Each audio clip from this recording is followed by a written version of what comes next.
दोस्तों, मैं अब्दुल इंस्टीट्यूट से अर्जिता आपके सामने फिर हाजिर हूँ और आज हम अपना नया सेशन बाल विकास का जो हमारा पहला सेशन हमने किया था, अब उसका हम नेक्स्ट सेशन करेंगे और आज हम कुछ नए क्वेश्चंस देखेंगे। तो आइए हम अब नए क्वेश्चंस देखते हैं।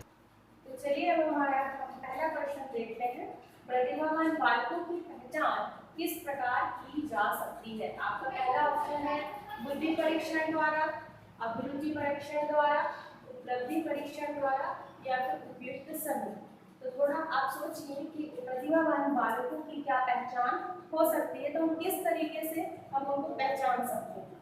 तो वो बुद्धि लब्धि द्वारा भी कर सकते हैं, अभिरुचि परीक्षण के द्वारा भी कर सकते हैं, उपलब्धि परीक्षण के द्वारा भी कर सकते हैं और ये इसका आंसर क्या हो जाएगा? All of these. क्योंकि प्रतिभावान जो बच्चा होता है, बालक होता है, उसका हम हर तरीके से परीक्षण कर सकते हैं। वो बहुत सारी एक्टिविटीज करता है और बहुत सारी क्रिएटिविटी करता है, सर्जन करने की कोशिश करता है और वो जिज्ञासु होता है। तो उससे हम बहुत सारी इन टेस्टों के द्वारा हम उनका परीक्षण कर सकते हैं। तो दूसरा क्वेश्चन देखते हैं। बच्चों को समूह में कार्य देना एक प्रभावी शिक्षण की रणनीति है, क्योंकि है ना, मतलब हम बच्चों को ग्रुप में काम दे रहे हैं, तो बच्चों को ग्रुप में काम दे रहे हैं, तो ये प्रभावी शिक्षण की रणनीति कैसे हो सकती है? तो हम पहला ऑप्शन देखते हैं। क्या बच्चे अपना काम जल्दी करने में समर्थ हो जाएंगे या फिर इससे शिक्षण का काम कम हो जाएगा, मतलब आप टीचिंग जो होगी वो कम हो जाएगी। तीसरा ऑप्शन कहता है कि सीखने की प्रक्रिया में बच्चे एक दूसरे से सीखते हैं और परस्पर सहायता भी करते हैं। और फोर्थ ऑप्शन है हमारा, छोटे समूह में बच्चों को एक दूसरे बच्चों पर हावी होने की अनुमति मिल जाती है।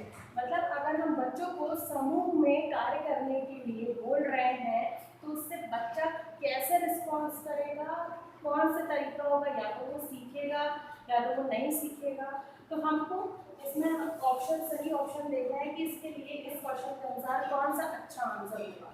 तो इसका आंसर क्या होगा कि सीखने की प्रक्रिया में बच्चे एक दूसरे से सीखते हैं और परस्पर सहायता भी करते हैं। हमको पता है कि बच्चे जब एक दूसरे के साथ मिलते हैं तो बहुत सारी चीज़ों को सीखते हैं, बहुत सारी अच्छी चीज़ों को भी सीखते हैं और बहुत सारी बुरी चीज़ें भी सीख लेते हैं। पर अगर बच्चों को टीचिंग की उसमें शिक्षण की प्रक्रिया में देंगे तो बच्चे जब हम मिलकर उनको ग्रुप में कोई काम देंगे तो वो बहुत सारी अच्छी चीज़ें सीखेंगे। अब अगर समूह में काम दे रहे हैं तो इसका मतलब ये नहीं है कि वो जल्दी से सीख जाएंगे, जल्दी सीखने में समर्थ हो जाएंगे, या फिर टीचिंग की टीचर ने बस एक वो दे दिया कि टीचिंग कम हो और सारा काम बच्चों को दे दिया करते रहें, ऐसा नहीं हो सकता। और छोटे समूह में बच्चे एक दूसरे पर हावी होने की अनुमति, तो ग्रुप डिस्कशन या ग्रुप में देने के लिए इसका मतलब ये नहीं है कि बच्चों को एक दूसरे से लड़ने दिया जाए। तो इसका परफेक्ट आंसर क्या है कि सीखने की प्रक्रिया में बच्चे एक दूसरे से सीखते हैं, परस्पर एक दूसरे की सहायता भी करते हैं। अब हमारा नेक्स्ट क्वेश्चन देखते हैं हम। अब तीसरा क्वेश्चन देखते हैं हम। प्रतिभाशाली बालकों की समस्या है, मतलब प्रतिभाशाली बालकों की समस्या क्या आ सकती है कि गिरोह में शामिल होना, अध्यापन विधियों में, विषयों के चयन की समस्या, क्या उपयुक्त सभी। तो प्रतिभाशाली बालकों की क्या समस्या होती है, उनको क्या एक प्रॉब्लम हो सकती है। तो फिर इसका आंसर क्या होगा कि विषयों के चयन की समस्या। कभी कभी वो कंफ्यूज हो जाते हैं कि हम कौन सा विषय ले, है ना। नेक्स्ट क्वेश्चन देखते हैं हम। निम्नलिखित में समस्यात्मक बालक कौन है? कुछ ये बालक है, मध्यवर्ती बालक है, तो चोरी करने वाले बालक होंगे या फिर प्रतिभाशाली बालक होंगे। तो जैसे इसका आंसर थर्ड है हमारा और इसका आंसर है चोरी करने वाले बालक। क्यों? क्योंकि पिछले बालक को हम पिछड़ा है वो, तो हम उसको अलग से और शिक्षण करके हम उसको और बेहतर बना सकते हैं। और पिछली बालक है मतलब धीरे धीरे उन चीज़ों को सीख रहा है, वो सीख तो रहा है ना। और प्रतिभाशाली बालक है तो प्रतिभाशाली बालक तो अपने आप जल्दी सीख लेता है। तो अगर चोरी करने वाला बालक है उसकी जो मानसिक स्थिति वो कैसी हो जाएगी, अपराध प्रवृत्ति हो जाएगी और वो क्या होगा, थोड़ा सा चिड़चिड़ा सा गुस्सा हो जाएगा। उसको समझाना थोड़ा मुश्किल हो जाता है और बाकी सब जो है वो आसानी से चीज़ों को सीख सकते हैं। तो आज हमने कुछ और क्वेश्चन देखे और अब हम कुछ और क्वेश्चन देखेंगे।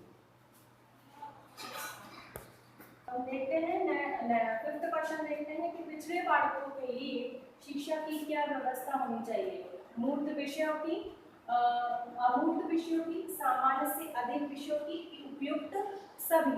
जो पिछड़ा वर्ग होता है, तो पिछड़ा क्या है, मतलब जिस स्थिति में उसको होना चाहिए उससे थोड़ा सा पीछे है, तो हमको क्या करना चाहिए कि मूर्त विषयों की जानकारी होनी चाहिए, अमूर्त विषयों की अमूर्त विषयों से या सामान्य से अधिक विषयों की, उपयुक्त सभी। इसका आंसर क्या होगा? उपयुक्त सभी। हम ये सारे मेथड्स का पिछड़े बालकों की शिक्षा की व्यवस्था में उपयोग कर सकते हैं। नेक्स्ट क्वेश्चन देखते हैं हम। दबाव को कम करने के लिए हम परीक्षाओं में सफलता के लिए क्या आवश्यक है? मतलब बच्चे का जो प्रेशर है उसको कम करने के लिए, तो वो आसानी से चीज़ों को सीख सके और उस पर दबाव न पड़े, तो हम उसके लिए क्या करेंगे? तो पहला ऑप्शन हमारा कम अवधि की परीक्षाओं में अंतरण, वार्षिक एवं अर्धवार्षिक परीक्षाओं द्वारा विद्यालय शिक्षा की विभिन्न चरणों में परीक्षाओं का आयोजन और विभिन्न प्रवेश परीक्षाओं के लिए विभिन्न एजेंसियों की स्थापना करेंगे। क्या करेंगे हम? तो इसका सही आंसर होगा विद्यालय शिक्षा की विभिन्न चरणों में परीक्षाओं का आयोजन करेंगे। हम जैसे पढ़ते हैं CCE, जो होता है हमारा सतत व्यापक परीक्षण, मतलब लगातार क्या होता है, CCE होता है हमारे यहाँ। आजकल NCERT के द्वारा CCE बनाया गया है, जिसके द्वारा बच्चे की सतत शिक्षण प्रक्रिया पूरे साल भर चलती है। तो हम क्या करेंगे? विद्यालय शिक्षा की विभिन्न जो परीक्षाएं हैं उनको चरणों में आयोजन करेंगे, जिससे बच्चे पर ज़्यादा दबाव नहीं पड़ेगा और वो चीज़ों को आसानी से सीख पाएगा और उसमें आगे बढ़ पाएगा। कम अवधि की परीक्षाओं में क्या होता है? कम अवधि की जो परीक्षाएं होती हैं उसमें बच्चों पर ज़्यादा प्रेशर पड़ता है, उनको बहुत सारे के साथ पढ़ना पड़ता है, जिससे उनकी मानसिक स्थिति पर असर पड़ता है। वार्षिक और अर्धवार्षिक वाला वो उससे हम क्या होता है हमारा कि उसको भी बर्डन पड़ता है, पर अगर हम छोटे छोटे चरणों में उनकी परीक्षाएं लेते रहेंगे तो बच्चों का ज़्यादा दबाव स्थिति नहीं आ पाएगी। अब नेक्स्ट क्वेश्चन देखते हैं। 7वां क्वेश्चन है हमारा, मौलिकता का गुण पाया जाता है। तो मौलिकता का गुण किसमें पाया जाएगा? प्रतिभाशाली बालक में पाया जाएगा, सृजनशील बालक में पाया जाएगा, धनी परिवार के बालक में पाया जाएगा, ये हमारा लास्ट ऑप्शन है शिक्षित माता पिता के बालकों में पाया जाएगा। तो हमारा सही आंसर क्या होना चाहिए? सृजनशील बालक, क्रिएटिव बालक में पाया जाएगा मौलिकता का गुण, है ना। धनी परिवार का हो ऐसा जरूरी नहीं है, बालक किसी कोई भी बालक हो, धनी हो गरीब हो, उसमें मौलिकता का गुण आ सकता है। तो कैसे आ सकता है? उसके वातावरण के अनुसार मौलिकता का विकास हो जाता है। तो जिस समाज में रहता है, जिस वातावरण में स्थिर रहता है, उससे बहुत सारी चीज़ों को अनुकरण करता है, सीखता है। ऐसा जरूरी नहीं है कि उसके माता पिता शिक्षित होंगे तभी वो मौलिकता का गुण अपनाएगा, है ना। और ऐसा जरूरी नहीं है कि बच्चा अगर प्रतिभाशाली है तो ही वो मौलिकता का गुण उसमें आएगा। नेक्स्ट क्वेश्चन हम देखते हैं कि विद्यार्थी की शिक्षण में अधिक से अधिक भागीदारी निम्नलिखित में किस विधि द्वारा संभव है?